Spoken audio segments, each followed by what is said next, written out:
The Holy Gospel according to Matthew, the 2nd chapter. Glory to you, O Lord. When the Magi had gone, an angel of the Lord appeared to Joseph in a dream. "Get up," he said. "Take the child and his mother and escape to Egypt. Stay there until I tell you, for Herod is going to search for the child to kill him." So he got up, took the child and his mother during the night, and left for Egypt, where he stayed until the death of Herod. And so was fulfilled what the Lord had said through the prophet, "Out of Egypt I called my son." When Herod realized that he had been outwitted by the Magi, he was furious. He gave orders to kill all the boys in Bethlehem and in its vicinity who were 2 years old and under, in accordance with the time he had learned from the Magi. Then what was said through the prophet Jeremiah was fulfilled. "A voice is heard in Ramah, weeping and great mourning, Rachel weeping for her children and refusing to be comforted because they are no more." After Herod died, an angel of the Lord appeared in a dream to Joseph in Egypt and said, "Get up, take the child and his mother, and go into the land of Israel, for those who are trying to take the child's life are dead." So he got up, took the child and his mother, and went to the land of Israel.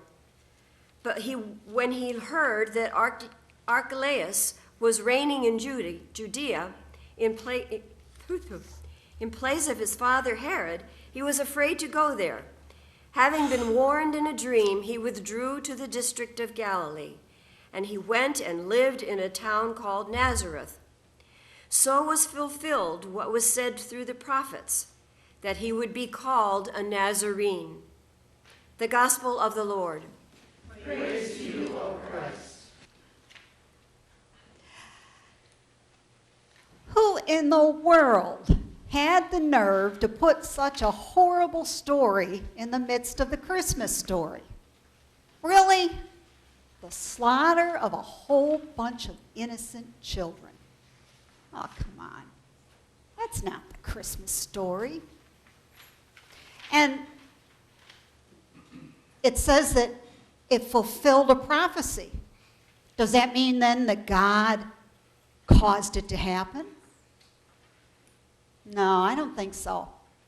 A prophecy is telling what is going to happen, because God can see what's going to happen. God may not cause it. God will not cause something like this, but he knows the human heart. It's just like if you saw a child going up to a stove with their hand up there. You know that they'd get burnt. You could see that even before it happened. But that doesn't mean you caused it. This is what the prophecy is. It was foreseen that this would happen. God didn't make sure it happened so that the prophecy would be fulfilled. God knew that Herod's heart was cold, cruel, dangerous, and therefore he knew it would happen.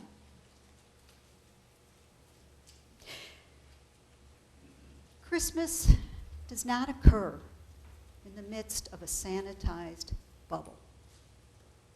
It doesn't occur in the peaceful fields of Bethlehem. Did you know that Herod, and I'm not sure, I think I read that it was right around the time Christ was born, but it may have just been in his lifetime. I can't remember for sure now. Herod at one point, or Rome at one point, had crosses all the way around, almost 1,000 crosses all the way around the mound of the temple, and on them was hanging corpses at all sorts of stages of decay. That's the world that Christ was born into. He was born into a world of utter cruelty. He was born into a world of hunger. He was born in a cow barn. Has anybody been in a cow barn before? Anybody? Oh, the sweet aroma.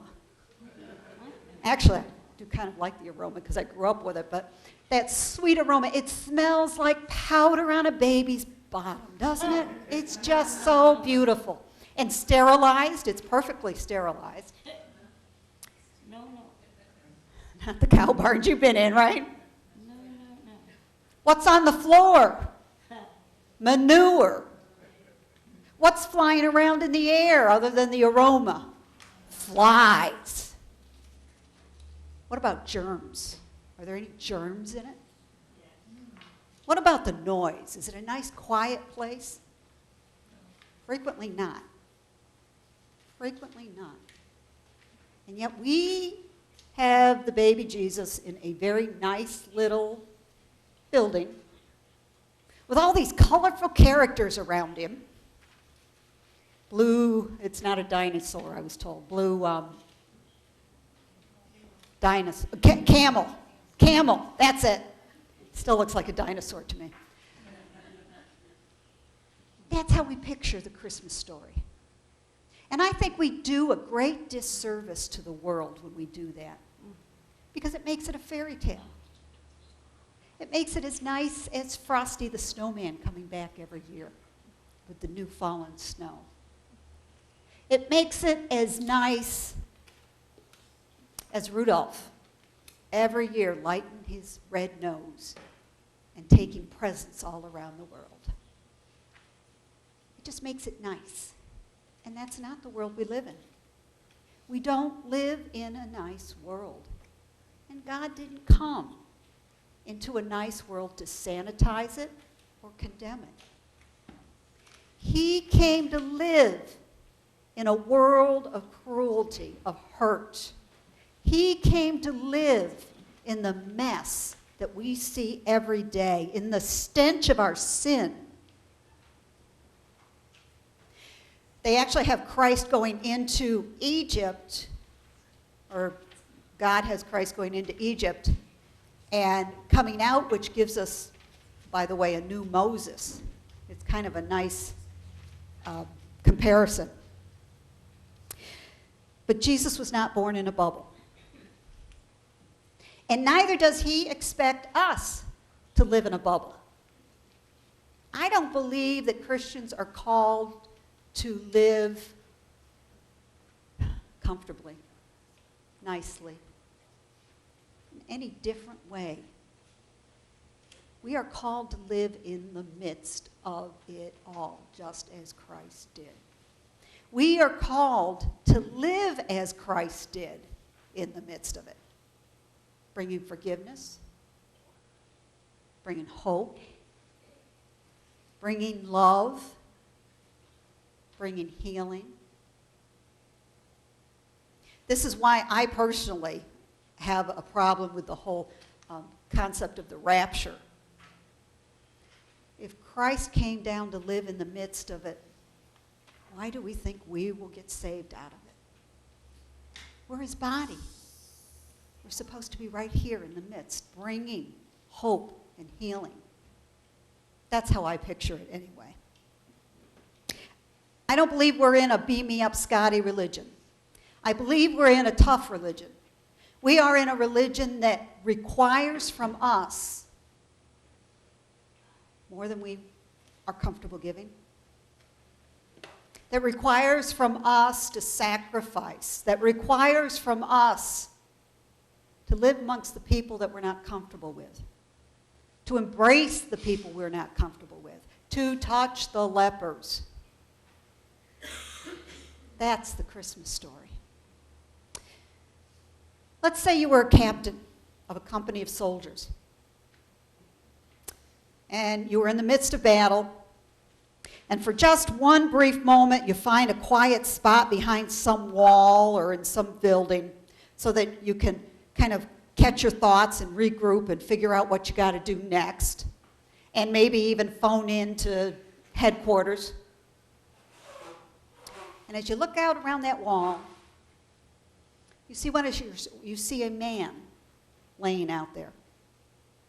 He's been seriously wounded. I mean, the weapons are being fired from all sides. You can't really even tell which is friendly fire and which is enemy fire anymore. The confusion is just so intense. And he's lying there. He's been seriously wounded, but he's alive.